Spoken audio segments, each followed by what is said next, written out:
नमस्कार बच्चों, आज हम पढ़ेंगे कृतिका का पाठ 1 माता का आंचल। इस पाठ के लेखक हैं से पूजन सहाय। माता का आंचल से पूजन सहाय द्वारा लिखा गया है, जिसमें लेखक ने अपने माता पिता के साथ बचपन के आत्मीय लगाव को खूबसूरत तरीके से व्यक्त किया है। इस पाठ में ग्रामीण संस्कृति का अद्भुत चित्रण है, साथ ही साथ ग्राम्य लोकोक्तियों का बेहतरीन इस्तेमाल हुआ है। इसमें एक लोकोक्ति है, जहाँ लड़कों का संग तहाँ बाजे मृदंग, और जहाँ बूढ़ों का संग तहाँ खर्चे का तंग।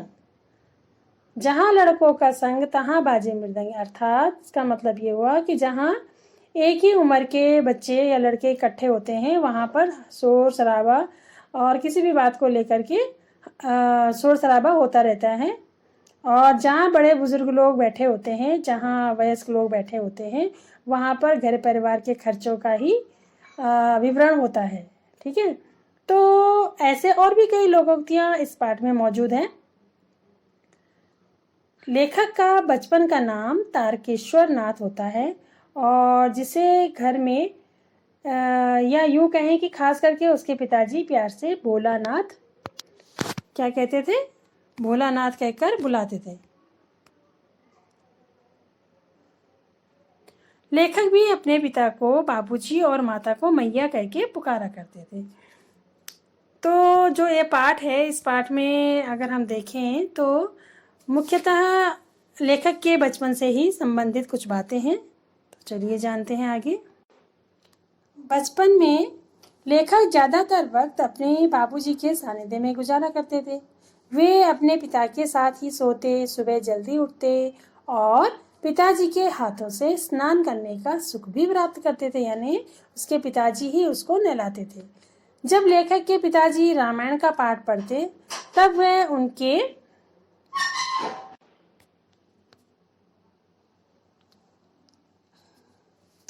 बगल में बैठकर आईने में अपना मुंह निहारा करते थे।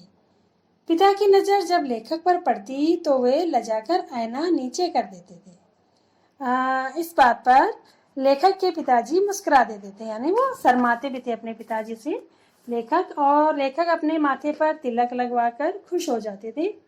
और पूजा के बाद पिताजी उसे कंधे पर बिठाकर गंगा में मछलियों को दाना खिलाने के लिए ले जाते थे, और राम राम नाम लिखी पर्चियों में लिपटी आटे की गोलियां गंगा में डालते थे। लौटते हुए उसे रास्ते में पड़ने वाले पेड़ों की कतार पर झुलाते। तो इसका मतलब ये है कि जो लेखक था वो अपना अधिक समय अपने पिताजी के साथ ही बिताता था, यानी हर जगह वो अपने पिताजी के साथ ही जाता था। घर आकर जब वे उसे अपने साथ खाना खिलाते तो माँ को कौर छोटे लगते थे। लेखक की माँ जब पक्षियों के नाम के निवाले कौर बनाकर उनके उड़ने का डर बताती तो लेखक बड़े चाव से उस निवाले को अपने मुंह में ले लेते थे, यानी कि वो उसको बहका बहका कर खाना खिलाती थी। फिर लेखक की माँ अचानक उसे पकड़ के अपने आगोश में भर लेती थी और उसके सिर पर कड़वा तेल यानी सरसों का तेल डाल देती थी। लेखक रोने लगते तो उसके पिताजी लेखक की माँ पर गुस्सा हो जाते। रोने के बावजूद भी माँ बालों से तेल डाल कंघी कर देती थी। जैसे हम बचपन में देखते हैं ना, छोटे बच्चे होते हैं वो बाल नहीं बंधवाते है ना, कंघी करने में रोते हैं। तो लेखक भी अपने बचपन के बारे में बताता है कि मैं भी इसी तरह से करता था, और जब मैं रोता था तो मेरे पिताजी माँ को डांटते थे।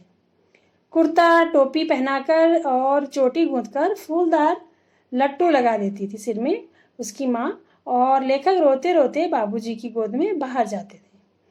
और बाहर आते ही वे बालकों के झुंड के साथ मौज मस्ती में डूब जाते थे। वे चबूतरे पर बैठकर तमाशे और नाटक किया करते थे। एक चबूतरा होता है ना गांव के बीच में, उसमें सब बच्चे बैठकर खेल खेला करते थे, नाटक तमाशे वगैरह किया करते थे। और मिठाइयों की दुकान लगाया करते थे। घरौंदे के खेल में खाने वालों की पंक्ति में आखिर में चुपके से बैठ जाने पर जब लोगों को खाने से पहले ही उठा दिया जाता तो वे पूछते कि भोजन फिर कब मिलेगा। ठीक है। तो लेखक से उनके पिताजी का बेहद लगाव था, यानी कि लेखक के जो पिताजी थे वो लेखक को बहुत प्यार करते थे और वे कभी उसके हाथों का चूम लेते तो कभी दाढ़ी मूछ गड़ाकर मस्ती करते, कुश्ती खेलते और बार बार हार जाते थे।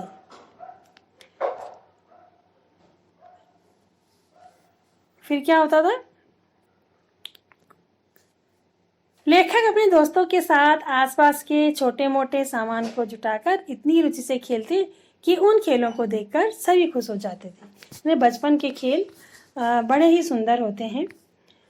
लेखक भी उन खेलों में मस्त रहा करते थे। एक बार रास्ते में आते हुए लड़कों की टोली ने मूसन तिवारी को बुढ़वा बेमान मांगे करेला का चोखा कहकर चिढ़ा दिया।